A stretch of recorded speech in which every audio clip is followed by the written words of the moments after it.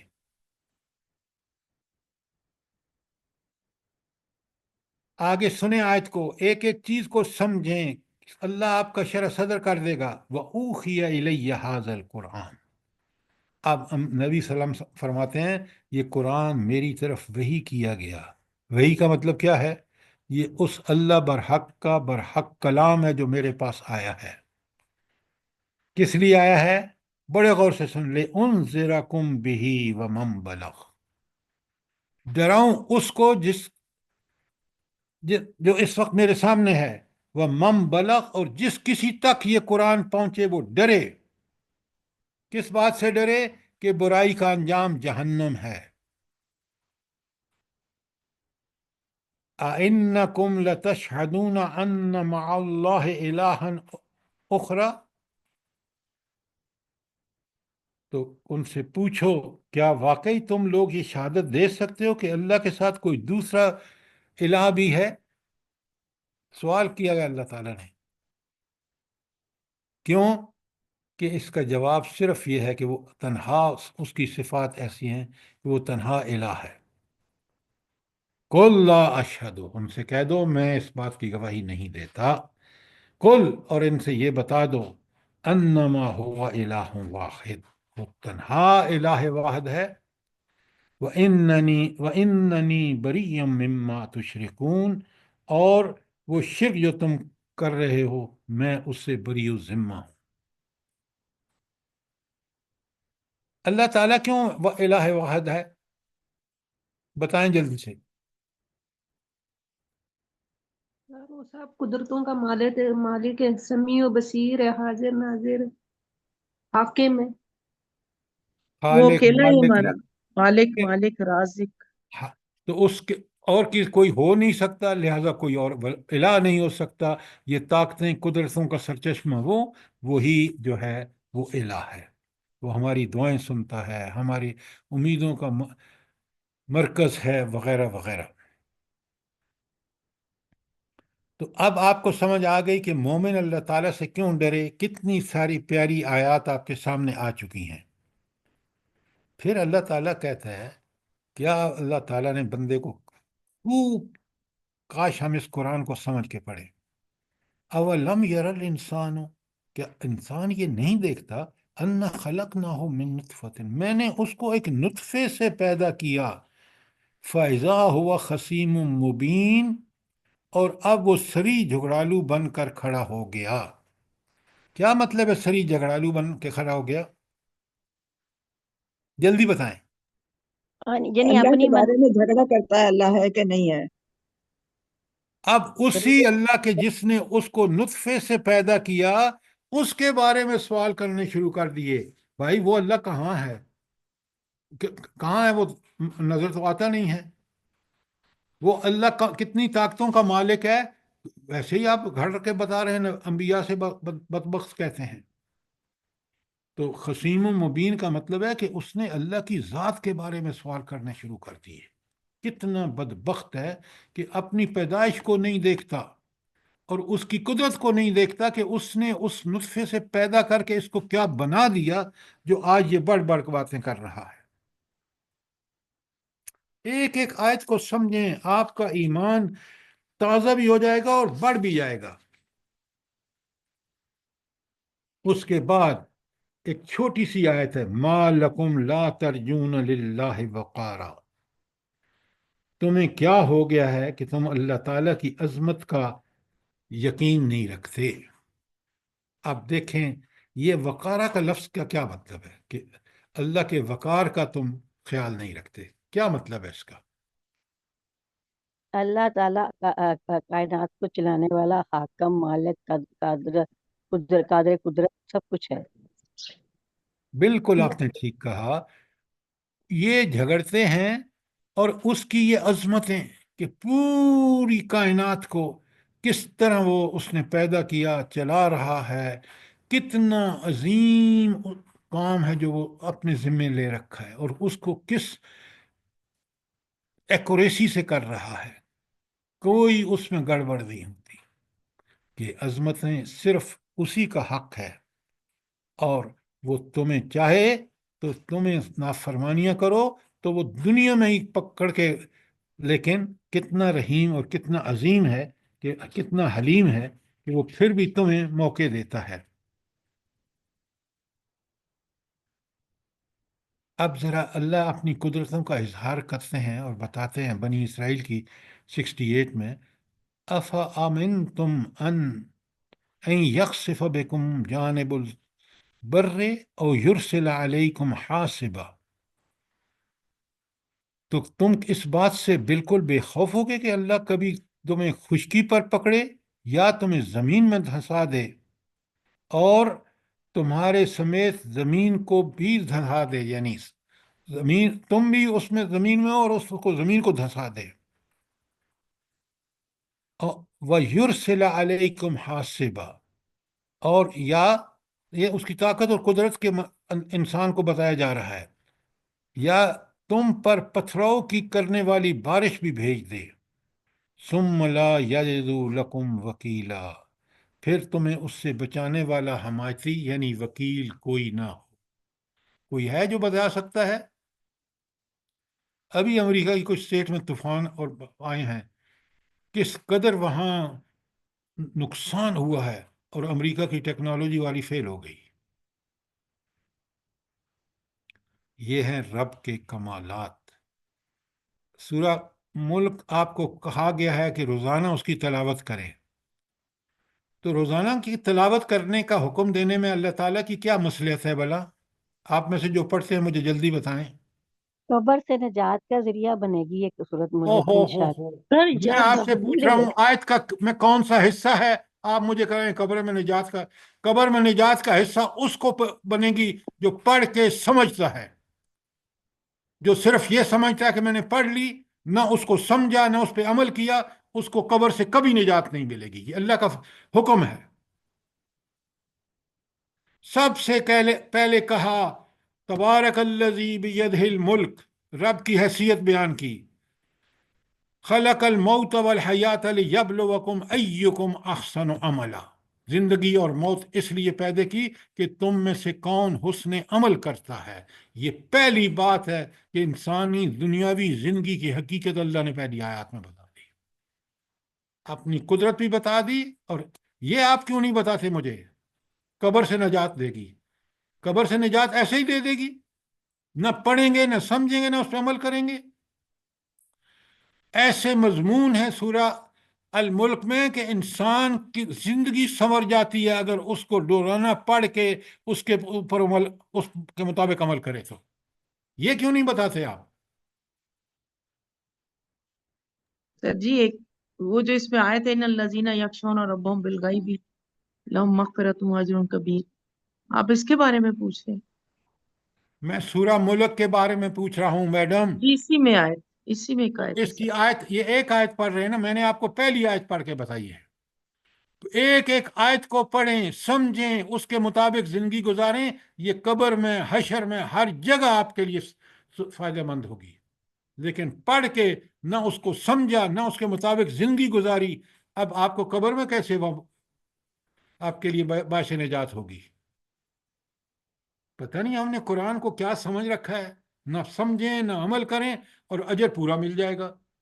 قرآن اور نبی دونوں صلی اللہ علیہ وآلہ وسلم فرماتے ہیں پڑھ کے اس کے مطابق زندگی گزارو گے تو عمل کے حق، اجر کے حقدار ہوگے.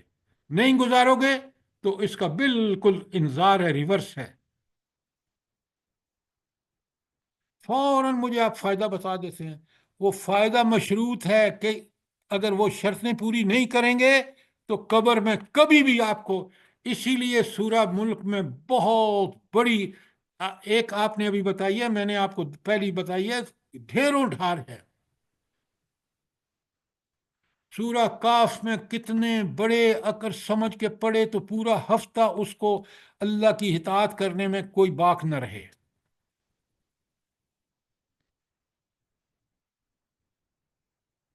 آگے چلتے ہیں. سورہ ملک بھی آپ نے سن لی، اور اب سنیں ربنا لا تزغ قلوبنا بعد اذ ہدیتنا. سبحان اللہ، کتنی پیاری آیت ہے سورہ آل عمران کی 8. ایک دفعہ ہدایت اللہ دے دینا تو پھر کبھی دل میں ٹیڑھ نہیں پیدا ہونی چاہیے. دل میں ٹیڑھ کا مطلب کیا ہے؟ کہ اس ہدایت پر عمل کرنے میں انسان رک جائے. اگر کبھی غلطی ہو جائے تو اللہ نے بڑا آسان نسخہ رکھا ہے مومن کے لیے، فوراً توبہ طائب ہو اور واپس صراط مستقیم پہ آ جائے، اللہ معاف کر دیں گے. شرط کیا ہے؟ غلطی ہوگی، اس کا غلطی کو ٹھیک کرنے کے لیے اللہ نے خود طریقہ بتا دیا. اب یہ ایک آیت جو 131 آل عمران کی ہے، وَاتَّقُوا النَّارَ الَّتِي أُعِدَّتْ لِلْكَافِرِينَ، بچو اس آگ سے جو کس کے لیے تیار کی گئی ہے؟ کافروں کے لیے. اعدت اب للکافرین، آپ دیکھ لیں کافر کون ہے. یہ نافرمان۔ بالکل یہ سارے جو نبی کریم صلی اللہ علیہ وسلم کے قرآن کے اللہ کے منکر ہیں وہ کافر ہیں. ان کے لیے جہنم کی آگ تیار ہے. اچھا، جنت کس کے لیے تیار کی گئی ہے؟ اعدت اعدت للمتقین، متقین کے ہائے لیے ہائے ہائے ہائے ہائے، کتنا ذرا دیکھیں. یہاں اعدت للکافرین جہنم، اور جنت کے لیے کہا اعدت للمتقین. میں آپ کے سامنے تقوی کا اگلا مضمون ہے، آپ نے بہت اچھی طرح سمجھنا ہے. آج ہینڈ آؤٹ آپ کے پاس پہنچ جائے گا اور آپ اس کو پڑھ لیں اور اچھی طرح سوال تیار کر لیں. عجائب تقوی کا ہینڈ آؤٹ ابھی بھیج دیں.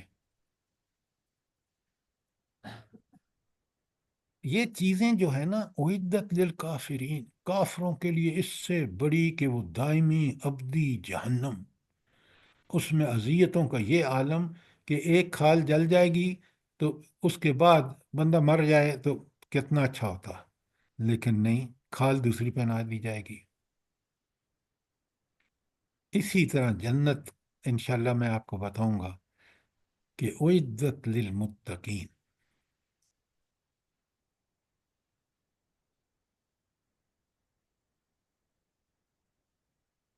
قوا انفسکم واہلیکم نارا، خود بھی جہنم سے بچو اور اپنی اولادوں کو بھی بچاؤ. اللہ کے بندو آپ دیکھیں، سبحان اللہ و بحمدہ سبحان اللہ العظیم.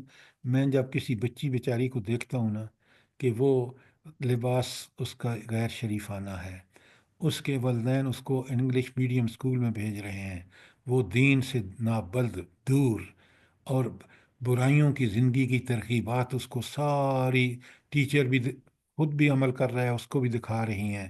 تو دیکھیں آپ کہ یہ کو انفسکم و اہلیکم نارا کی کتنی بڑی خلاف ورزی ہے۔ وہ جیتے جاگتے ہم ان اولادوں کو جہنم میں بھیج رہے ہیں۔ کاش کاش ہم ان کو اگر چاہتے ہیں کہ یہ عارضی دنیا میں ہمارے ساتھ ہیں تو وہاں ابدی آخری اخروی دنیا میں بھی ہمارے ساتھ رہیں، تو ان کو یہ آیت کہہ رہی ہے کہ ان کو بھی بچاؤ۔ کیا مطلب؟ یہ نیک بناؤ، ان کی تربیت کرو، ان کو اسلام پر عمل بچپن سے سکھاؤ۔ آپ بازار میں جائیں نا تو وہ کہتے ہیں جی اب تو ہم سلیو لیس ہی بچوں کے لیے بنا، تاکہ وہ شروع سے ان سے شرم و حیا ختم ہو جائے۔ تو کیا آپ لوگ اپنے ہاتھوں سے سی کے نہیں ان کو کپڑے بنا سکتے جو شرعی حدود کے اندر ہوں، تاکہ ان کے اندر بچپن سے ہی شرم و حیا آئے؟ سر بچوں کو بچپن سے ہی ایسی عادت ڈال دی جاتی ہے کہ وہ والے کپڑے پسند ہی نہیں کرتے، تو یہ ماں باپ ہیں جو سب کچھ کر رہے ہیں۔ ڈاکٹر صاحب بالکل آپ ٹھیک کہہ رہے ہیں، لیکن اللہ کیا کہہ رہا ہے؟ کو انفسکم و اہلیکم نارا۔ یہ والدین ایسے جن کی آپ بات کر رہے ہیں وہ ان کو جہنم کا ایندھن بنا رہے ہیں۔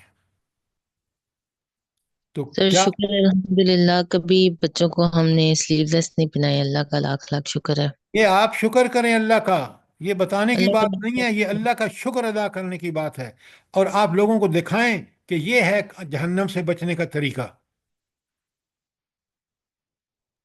جی بالکل سر، میں پھر باقیوں کو بھی کہتی ہوں کہ بچوں کو نا اس طرح نہیں پہنایا کریں۔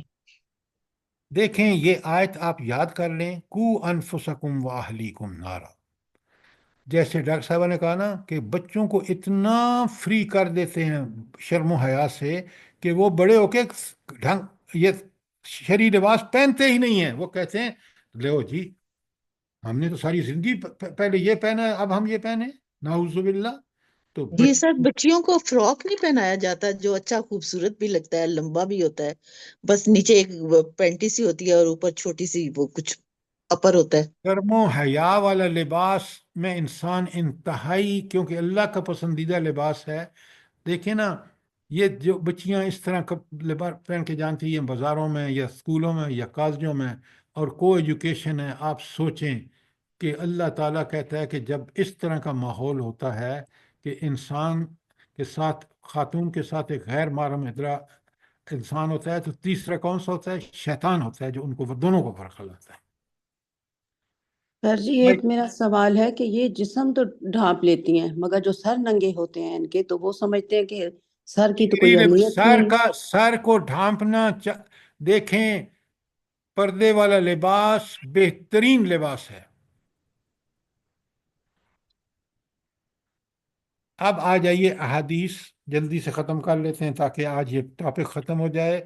آپ کو بات پوری طرح سمجھنی چاہیے کہ یہ جو آج تیسرا ٹاپک ہے، پہلا تھا ہمارا کہ اخلاص اور للہیت کتنی ضروری ہے، دوسرا توکل تھا، تیسرا آج آپ نے خوف اور خشیت کا تیسرا ٹاپک ہے۔ یہ تینوں اگر مومن میں نہیں ہیں تو وہ اس کا ایمان مکمل نہیں ہو سکتا۔ اب آیت میں ترجمہ صرف پڑھتا ہوں۔ پہلی ترمذی کی حدیث ہے، جہاں اور جس حال میں رہو اللہ کا ڈر رکھو اور ہر برائی کے بعد نیکی کرو، وہ اسے مٹا دے گی، اور لوگوں کے ساتھ اچھے اخلاق سے پیش آؤ۔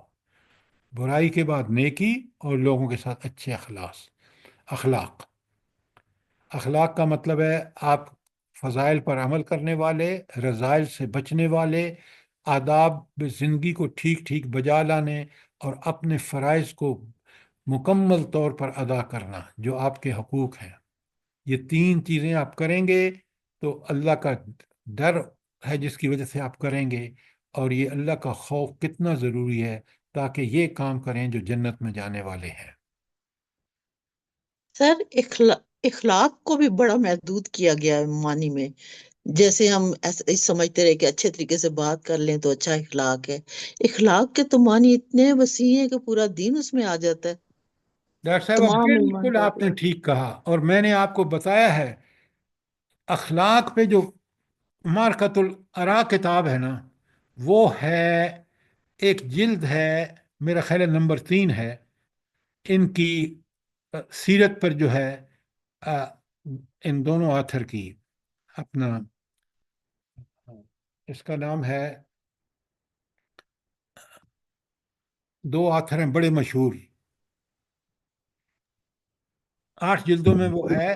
ایک جلد صرف اخلاق پر ہے، اور اخلاق 3 چیزوں کا نام ہے: فضائل و رذائل، آداب اور حقوق و فرائض.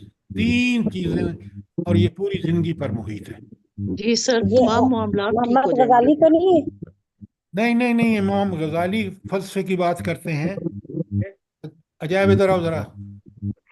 سر وہ ہے سید سلیمان شبلی ندوی نعمانی. اور شبلی نعمانی اور دوسرے ہاں جی سید سلیمان ندوی سید سلیمان ندوی. سلمان ندوی، ہاں. ان کی سید جلد سلیمان ششم ندوی کے 12 خطبات ہیں، چھوٹی سی کتاب ہے، کمال کی کتاب ہے سیرت پر. سید سلیمان ندوی کے 12 لیکچرز ہیں کسی کالج میں کلکتے میں. خطبات مدارس، خطبات خطبات مدارس. مدراس، خطبات مدراس. یہ تو ہمیں ازبر ہونا چاہیے، ان کو پڑھنا چاہیے. چھوٹی سی کتاب ہے، آپ خرید لیں. آپ اگر واقعی قرآن اور سیرت کے طالب علم ہیں تو آپ کو مزہ آ جائے گا. سر یوٹیوب سے مل جائے گا، گوگل کرنے سے مل جائے گا سر. بالکل مل جائے گا. جزاک اللہ. اچھا، اب ذرا دوسری حدیث کا ترجمہ بیان کر رہا ہوں. 3 چیزیں نجات دلانے والی ہیں اور 3 چیزیں ہلاکت میں ڈالنے والی ہیں. پہلے نجات دینے والی 3 چیزیں کیا ہیں؟ کھلے اور چھپے اللہ تعالیٰ کا تقوی اختیار کرنا. یہ تقوی کیا ہے؟ دل کے اندر خوف، اور اس خوف کے نتیجے میں برائیوں سے بچنا اور نیکیوں میں سبقت کرنا. یہ تقوی ہے. پوری طرح بات کو سمجھیں تو پہلی چیز جو نجات دینے والی ہے وہ تقوی. دوسری، خوشی اور ناخوشی ہر صورت میں حق بات کہنا. اللہ اکبر، اللہ اکبر. یہ ایمان کی انتہا ہے کہ آپ کو بات حق کہنی ہے، چاہے دنیا ادھر سے ادھر ہو جائے. آپ کے ملک میں جو ظلم ہو رہا ہے، یہ ظلم کی سب سے بڑی وجہ یہی ہے کہ ہم حق بات اپنے بڑوں کو نہیں بتا سکتے. ہم انہی کے کہنے پر چلتے ہیں، اللہ کے کہنے کو پس پش ڈال دیتے ہیں، اور ہمیشہ کی ابدی زندگی آخرت کی برباد کر لیتے ہیں. ناداری اور خوشحالی، ہر حالت میں اعتدال اور میانہ روی کی راہ پر چلنا. میانہ روی کی راہ کیا ہوتی ہے؟ حق کی راہ میانہ روی کی راہ ہے کہ نہ ادھر نہ ادھر، سیدھے اللہ کے راستے پر چلیں. کتنی بڑی بات ہے. اسراف اور تبذیر سے بچنا. بچ وہ صرف ایک بات نہیں ہے، وہ اسراف و تصریف تبذیر جو ہے معنی وسیع مفہوم میں وہ یہی بات ہے، لیکن یہاں خرچ اور کرنے میں نہیں، بلکہ زندگی کے ہر معاملے میں افراط و تفریط سے بچنا. سر جی، وہ جو حضور نے فرمایا کہ سمندر کے کنارے بھی بیٹھے ہو تو پھر بھی جو ہے پانی کا ضیاع نہیں کرنا. بات یہ ہے، وہ ایک چیز ہے پانی کے ضیاع کے بارے میں. یہاں زندگی کے ہر معاملے میں، مال دولت صلاحیتیں، سب چیزوں میں اللہ کے حکم کے مطابق. بے شک. ہلاکت میں ڈالنے والی چیزیں، ایسی خواہش جس کا انسان تابع ہو کر غلام بن کر رہ جائے. تو اس کے لیے حدیث کیا ہے کہ اپنی ساری خواہشوں کو کس کے تابع کر لو؟ قرآن و سنت کے. ہاں، کیا بات ہے، کیا بات ہے. ایسی ہرس جس سے مقتدا اور پیشوا مان لیا جائے. آپ کو اللہ کا بندہ بن کے رہنا چاہیے، اللہ کا غلام بن کے رہنا چاہیے. آپ کو مقتدا، امام اور پیشوا نہیں بننا چاہیے، ورنہ یہ تکبر میں مبتلا ہو جائے گا انسان اور شیطان کے ہاتھوں چڑھ جائے گا.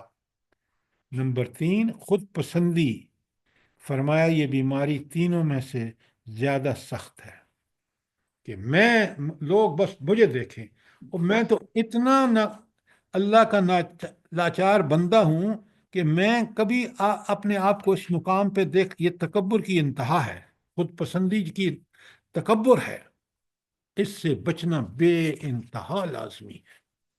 اپنے آپ کو انسان اللہ تعالیٰ کا غلام سمجھے اور اسی پر خوش ہو۔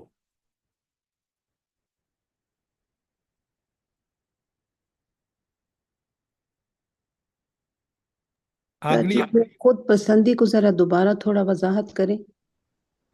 خود پسندی یہ ہے، مثلا نعوذ باللہ میرے اندر خود پسندی ہے، اب میں کہوں کہ ہر آدمی یہ سمجھے کہ یار یہ کمال کا آدمی ہے، اس کے نعوذ باللہ اخلاق میں یہ سب سے بڑھ کر، دولت میں، مال میں، صلاحیتوں میں، عقل میں، یہ ہے خود پسندی۔ اور یہ جب مرض لاحق ہو جائے تو یہ بہت بری مرض ہے کہ انسان تو اللہ کا غلام ہے، وہ کہاں ان مقام و مرتبے پہ پہنچ سکتا ہے۔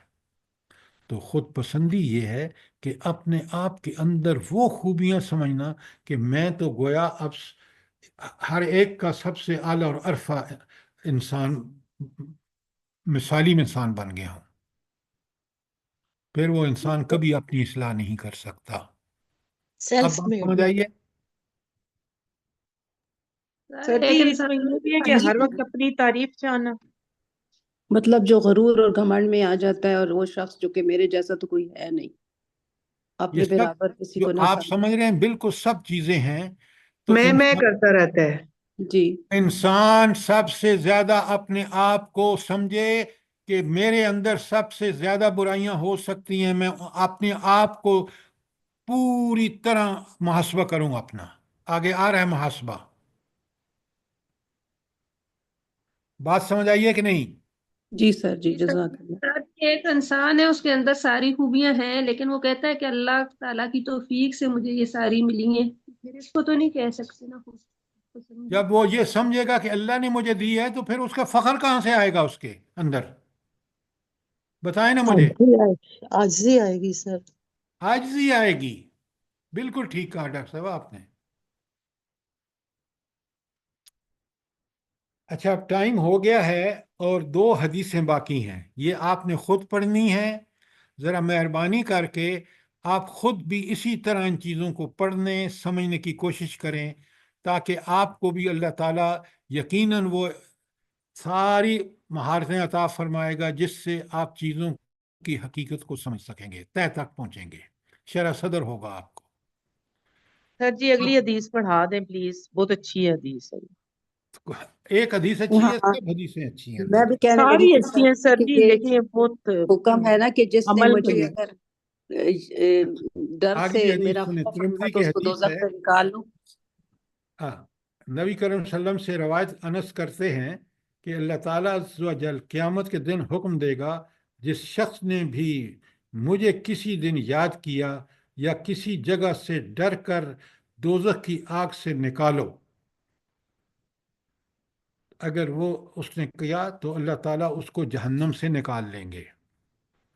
تو کیا آپ چاہیں گے کہ جہنم کی آگ، اللہ تو کہتا ہے ہمیں اس کے آگ کے چھونے سے بھی بچنا چاہیے۔ تو گویا یہ تو آخری بات ہے کہ ذرا برابر ایمان ہوگا تو وہ شخص جو ہے وہ جہنم سے اللہ تعالیٰ اس کو نکال لیں گے۔ لیکن انسان کو کوشش کیا کرنی چاہیے؟ ذرا بڑے غور سے سنیں کہ اللہ تعالیٰ مجھے جنت کے اعلیٰ درجے عطا فرمائے، اور میں اس کو حاصل کرنے کی اللہ نے مجھے دنیا میں بھیجا ہے، میں دنیا میں وہ کام کروں کہ جنت میں بھی جاؤں اور جنت کے اعلیٰ درجے میں بھی جاؤں۔ یہ ہماری کوشش ہونی چاہیے۔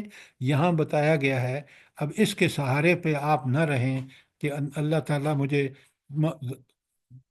ایمان کا ذرا برابر بھی دے گا تو میں جہنم سے نکال لیا جاؤں گا۔ یہ بالکل اللہ کی طرف سے خوشخبری ہے ان لوگوں کے لیے، لیکن اللہ نے دنیا میں جب بھیجا ہے سارا کچھ دے کے، صلاحیتیں دے کے، قرآن اور نبی کا پر ایمان دے کے بھیجا ہے ہمیں۔